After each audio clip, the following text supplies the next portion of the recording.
start today. The colonists' decision to fight for their independence. All this other time, we really haven't been fighting. We've just been kind of defending our rights, correct?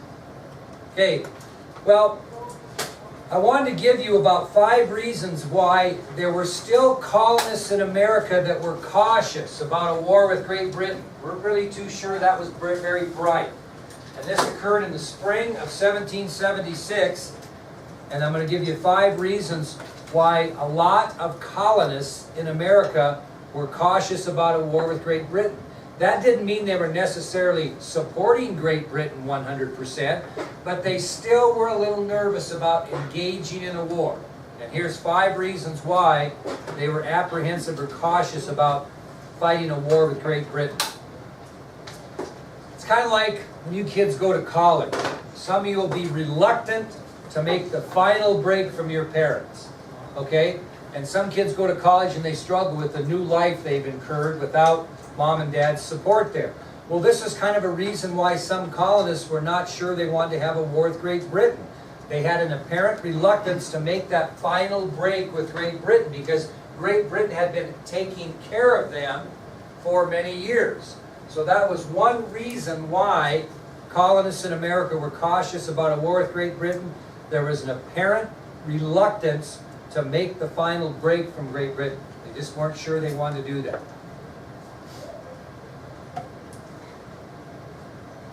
Now, the second reason why some Americans were cautious about a war is the British government was maintaining law and order there, and they were giving stability in the colonies. So their rule, whether they liked all their rules or not, did maintain law and order within the colonies. It wasn't a fiasco. And it also provided stability to the colonies. Now, there were some people that didn't like how they were doing that, but they were still providing law and order and stability. And some American colonists were a little nervous about where will that go? Well, where will law and order go? Where will stability go? Okay, if we have a war with England. Okay, have to take care of ourselves. The third reason why they were cautious about a war is, after all, the British government was protecting the colonies from what? Foreign enemies. Foreign enemies. So they were being protected from the enemies of Great Britain, which Great Britain had quite a few at the time. Namely, France and Spain especially. And they were being protected from those countries coming in and taking them over. So that was a third reason why the American colonists were reluctant to have a war with Great Britain, because they were providing protection for the colonies at the time. Now, the fourth reason is many of these colonists that didn't get involved in this radical approach watched what they called mob rule. Okay? They saw some of these things the Sons of Liberty did, right? They saw some of the aggression and the violence. Okay? They had witnessed local colonial leaders, tar and feathering loyalists, burning up ships, wrecking British goods, those types of things. And they saw that as kind of non-law and order and saw it as mob rule. And they were thinking, well, God, if we fight this war with Great Britain and win, are these the type of people that are going to be running the country? These people that are doing this mob rule, that are doing all these crazy violent things? So that was another reason why they were apprehensive with a war with England. But the most obvious one should be the most obvious to you. So if we go to war with Great Britain, why would that make you cautious? There's so much more power. Yeah, let's talk. That you're getting there. So if there's so much more possible, what might we do if we fight them in a war? Lose. And the fear was, number 5, what are they going to do to us if we revolt and beat us? How will we be treated? Think about that. So many colonists were afraid of their treatment if the colonies revolted and failed to win. You know what one of those penalties might be? You might be tried and convicted of the T word, treason. And what happens to you if you are treasonous against Great Britain at the time? What do they do to you? They execute you. So that was the 5th reason why a lot of Americans are saying, well, I don't know if this is a good idea to go to war with the mother country, because if we lose after revolting we could be possibly executed for treason, and if not, they'll make our life miserable. So those are the 5 reasons why the colonists were very apprehensive to do that. Now, on the other hand, there were 2 good reasons why colonists believed in independence from Great Britain also. Okay? What would be the logical one? Why do we think we should have independence at this point? Why are we mad at, why did we fight at Bunker Hill? Why did we have the Boston Massacre? What's the problem? What's one good reason we should go and be independent from Great Britain? Because the English have been violating our rights. Stamp Act, Quartering Act, Currency Act, Tea Act, Sugar Act. So the main reason why people believed in independence from Great Britain is that the British government had committed acts that many colonists believed violated their rights as English subjects. So it's time to part company. If you don't like how you're treated, you get out. In this case, to get out is declare your independence. And the second reason why these colonists wanted to declare their independence is that blood had already been spilled in the conflict, right? Boston Massacre, Battle of Bunker Breeds Hill, blood had been spilled, and the colonists had lost probably their number 1 asset, which was who at Bunker Hill? Joseph Warren. Very good. So they were all ready to declare their independence.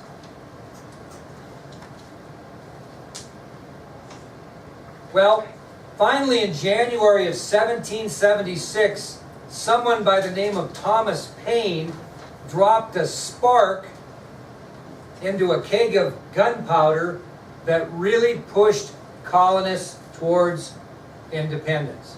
January of 1776, a fellow by the name of Thomas Paine dropped the spark into the keg of gunpowder that really exploded and made people believe that we should declare independence. Anybody know who Thomas Paine is and what he did? Harris, go ahead, girl. He wrote the pamphlet Common Sense. He wrote a pamphlet entitled Common Sense. Common Sense. And I'll guarantee you, there'll be something on your AP exam about Thomas Paine and common sense next year. I can almost guarantee it. Now, who was Thomas Paine?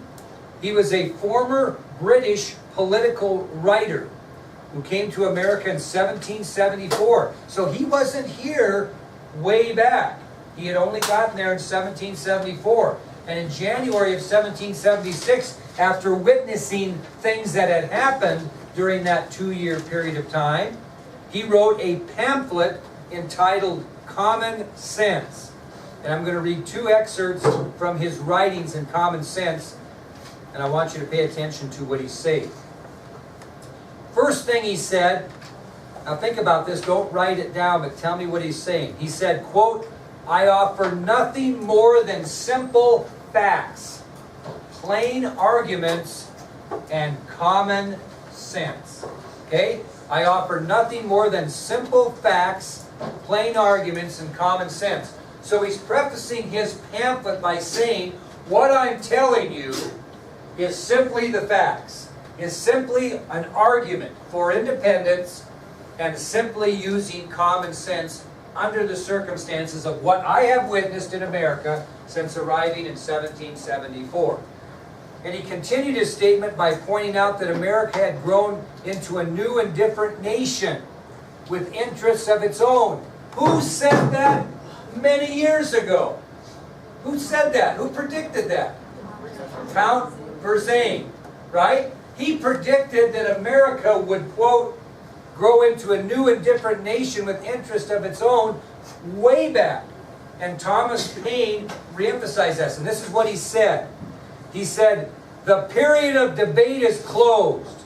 Arms, as the last resource, must decide this contest. Everything that is right or reasonable pleads for separation. The blood of the slain, the weeping voice of nature cries, 'tis time to part." An unbelievably moving pamphlet that got people on the roll that it is time to declare independence. Here came a British political activist who had lived in the country for less than 2 years, who has figured it out what Count Verzane said several years before. America has grown into a new and different nation. America has new interests. The debate is closed. Arms as the last resort must decide this contest. Everything that is right or reasonable pleads for separation. The blood of the slain. The weeping voice of nature cries, "'Tis time to part." Now, he also pointed out that by declaring their independence, the colonists would gain practical advantages. And I'm going to give you 3 practical, common sense advantages that Paine pointed out that if we declare our independence, we're going to gain these 3 practical advantages. Number 1, what do you think patriots were happening to patriots that were captured during the conflict so far, during these battles? If you were captured as a patriot by the British, what did they do with you? Tried, They weren't that nice. they killed you. They just executed you. Okay? So, you were just shot as being a rebel. One advantage, a practical advantage of declaring independence is if you were the citizens of an independent nation, if you declare your independence, your captured patriots could demand to be treated as prisoners of war and could not be shot as rebels. That was the first advantage. He said, hey, let's declare independence. When we get in this conflict, now that we're our own independent nation, if we get captured, our soldiers, militia get captured, they have to be treated as prisoner of war, not shot as rebels. Now we're going to talk about the treatment that prisoners of war got, and you might have wanted to be shot, but we'll talk about that later. Okay? So that was his first common sense practical advantage. Second thing he said, if we declare independence, the colonial government can seize all the property of any American that did what? Think about it. Why would I want to seize Morgan's property? He snitched. Because he's a loyalist. Okay, anyone that was loyal to the crown that lived in America, if we declare independence, we could seize their property. He saw that as a practical advantage, that the patriot government could seize the property of all Americans who remained loyal to the British crown. Now, third one makes a lot of sense to me. He pointed out in common sense that by declaring our independence, we would have a better chance of getting foreign aid from France and Spain. Why? If we declared independence. Because they don't like Britain. So that- They hate Britain. Very good. They hate Britain. And anything that would weaken the country of Great Britain, they would be in favor of. Would they jump into it if we didn't declare independence? No, because they would be helping rebels. But if we declare our independence, he stated that you're more apt to get foreign aid from France and Spain because those 2 countries would favor a war that would weaken Great Britain. If we got into a war with Great Britain, they would not mind jumping in and helping. But if we just stay idle and take it below the belt, they're probably not going to jump into that conflict. Those are the 3 advantages that Paine pointed out. And I'll bet you that when you take your AP exam next year, they'll ask you something about this and what are some advantages of this pamphlet. Okay? Okay, that'll move us to our next subtopic then, which is independence declared. Now, we just didn't show up. Well, let me rephrase this. Who okays a declaration of independence? Who's going to do that? Who's going to say, yeah, we're doing that? We're officially putting our stamp on it. Who's going to okay a 4-day school week if we ever decided that in the school district? Who would be the final okayers? School board. Okay? And so who would present an idea of a 4-day school week, say, to the school board? Who would probably present that? Superintendent, after talking to the principal, after getting the teachers involved, etc. Okay? Well, somebody's got to start the ball rolling on something like that. Well, that occurred on June 7th, 1776. And on June 7th of 1776, a fellow by the name of Richard Henry Lee of Virginia, and who wrote a paper on him? What did he do, Sheriff? He spoke out for being independent. Okay, he introduced a resolution in the Congress. Remember, a resolution is an idea, okay?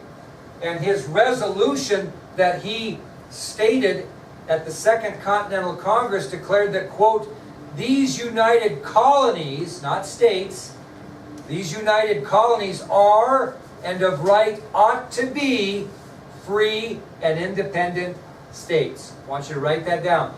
This was the resolution that Richard Henry Lee of Virginia introduced at the Second Continental Congress on June 7th, 1776. And he stated, quote, these united colonies, these united colonies are, and of right ought to be, free and independent states. Quote, these united colonies are, and of right ought to be, free and independent states. So he introduces a resolution, right? And so Congress has to adopt his resolution to make it legal. Well, 4 days later, on June 11th, and this is before the Congress voted on Lee's resolution, Congress appointed a committee of 5 men to write a formal, Declaration of Independence. So keep this in mind, timeline. June 7th, 1776, Richard Henry Lee of Virginia introduces a resolution in the Second Continental Congress declaring that these united colonies are, and of right ought to be, free and independent states. 4 days later, on June 11th, before Congress voted on Lee's resolution, they've appointed a committee of 5 men to write a formal, quote, Declaration of Independence. Okay, anybody know who those 5 men were? Anybody want to give me one name? Benjamin Franklin was one. Thomas Jefferson was another one. Robert R. Livingston was another one. 2 more. Who you got? Turned out being a president. John Adams and Roger Sherman. So the 5 men that were appointed to the committee to write a formal Declaration of Independence were Thomas Jefferson, Benjamin Franklin, John Adams, Roger R. Livingston, and Roger Sherman. Now I'll ask you a quick question here before we move on. Who's the president of the Second Continental Congress? Signed the Declaration of Independence first and largest. John Hancock. Keep that in mind. Now, who wrote the Declaration? They had 5 people assigned to it, but who actually wrote it of those 5 guys? Thomas Jefferson was the author of the Declaration of Independence. He was assigned to do the actual writing of the document. And that assignment was made on June 11th. On June 28th, we're still talking about 1776, this committee of 5 presented both Lee's resolution and the Declaration of Independence to Congress to see if they would vote to adopt both.